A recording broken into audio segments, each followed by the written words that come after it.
Lettre ouverte des sociétés civiles Forces vives de l'Ituri par rapport au délabrement avancé des routes à province de l'Ituri à l'attention de M. le directeur général de FONER. Le bureau de coordination provinciale de la société civile Forces vives de l'Ituri, au cours de la réunion hebdomadaire axée essentiellement sur l'état des lieux des routes de l'Ituri, a révélé que l'ensemble des routes de l'Ituri se trouve dans un état de délabrement très avancé, en dépit de quelques travaux de sauvetage qui se font dans certains tronçons routiers sur les fonds propres du gouvernement provincial.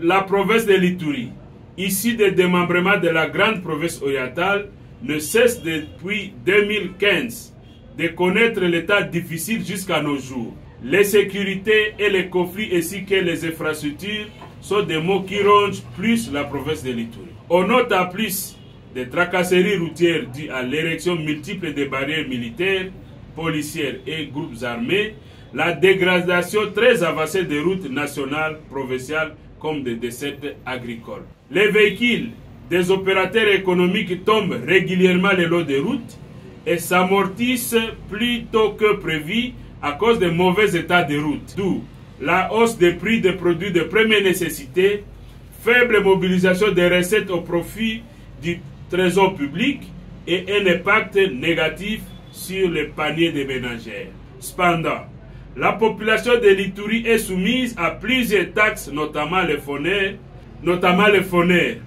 Dans le cas d'espèce, la coordination de la société civile veut attirer l'attention de la population de l'Ituri en général et de l'État congolais en particulier sur l'attitude des FONER à la province de l'Ituri qu'on qualifierait d'une discrimination à l'endroit de la population de l'Ituri. Tout en étant reconnaissant pour le financement partiel des travaux d'ouvrage d'art sur le pont au roi Chari, Kisege 1 et 2, Nyamusasi, Ituri 2, il sied de rappeler qu'environ 3 ans, FONER n'a débloqué aucun sou pour les travaux d'entretien routier à la province de l'Ituri, mais se contente de collecter les fonds jours et nuits auprès des usagers. À titre illustratif, selon nos investigations dans le poste douanier de Mag, du 1er au 29 février 2024, on a enregistré l'attrait de 577 camions-citernes sur le territoire congolais qui paieraient en moyenne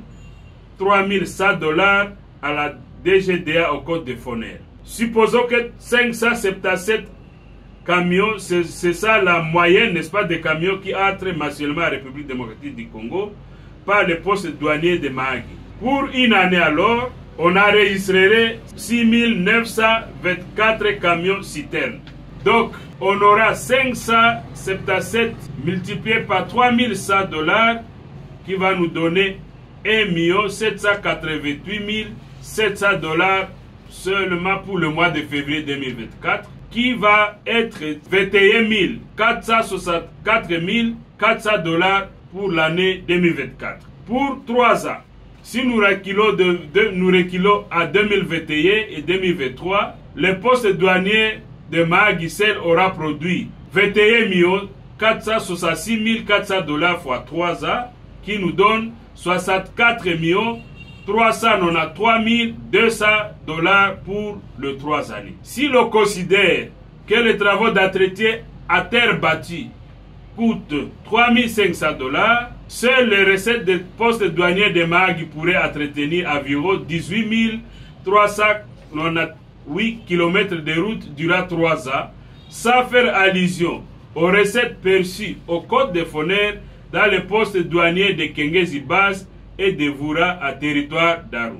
Au regard des données si haut, on croirait qu'il s'agit tout simplement d'une mauvaise foi de FONER en refusant de payer les travaux d'entretien routier pendant qu'il y a de l'argent disponible pour les travaux. Tout en promettant de rester très regardant par rapport à la situation des routes de l'Ituri, la coordination provinciale de la société civile Forces vives de l'Ituri demande à M. le directeur général de FONER de publier les OP, c'est-à-dire ordre de paiement des travaux d'entretien routier financés à Ituri depuis 2021 à 2023, car les souverains primaires ont droit de savoir ce que le FONER fait en Ituri. De communiquer les nouveaux axes ciblés pour l'exercice 2024. Au cas contraire, la coordination de la société civile Force Vive de l'Ituri n'hésitera pas de solliciter un guichet spécial de FONER exclusivement pour les travaux d'entretien des routes de l'Ituri. À son Excellence, Monsieur le gouverneur militaire de la province de l'Ituri,